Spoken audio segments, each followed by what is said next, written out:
Hello friends, get ready for dictation. 3, 2, 1. Start. Sir, I find from the deliberations that this is a long struggle going on between the promotees and the direct recruits for the last 20 years, and the litigation is going on for the last 12 years. Sir, I do not wish to blame the present government for this sorry state of affairs, because this is a legacy that the present government has inherited. Sir, the struggle has started from 1949.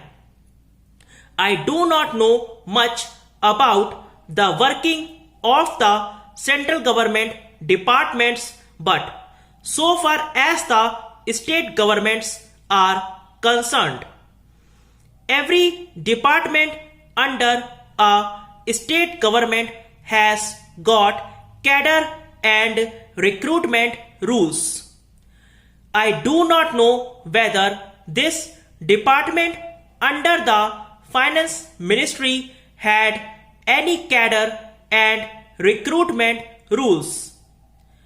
I am raising this specific question because just now the Honorable Minister has stated in his statement that he had to prepare the seniority rules in pursuance of the decision received from the Supreme Court.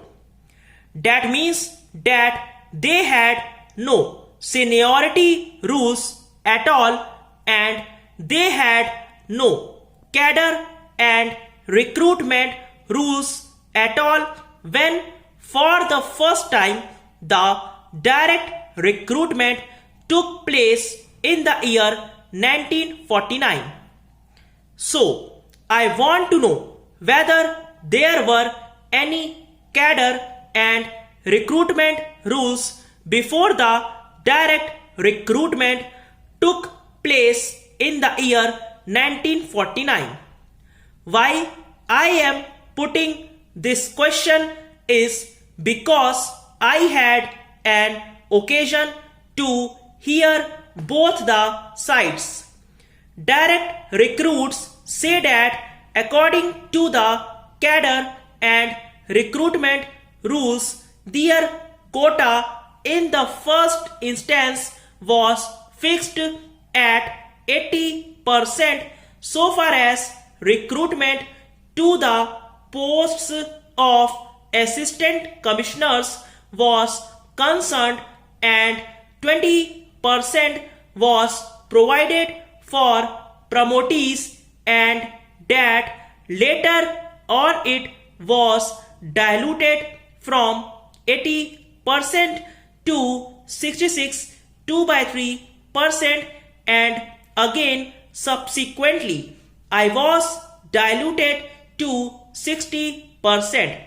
So I want to know whether there were any cadre and recruitment rules, and if there were any cadre and recruitment rules, whether promotions were strictly made in accordance with the cadre and recruitment rules. If so, this situation would not have arisen at all. But unfortunately, from the very beginning, from the inception, promotions were given on an ad hoc basis, and till this day promotions are being made only on an ad hoc basis. I want to point out this irregularity to the House. Para.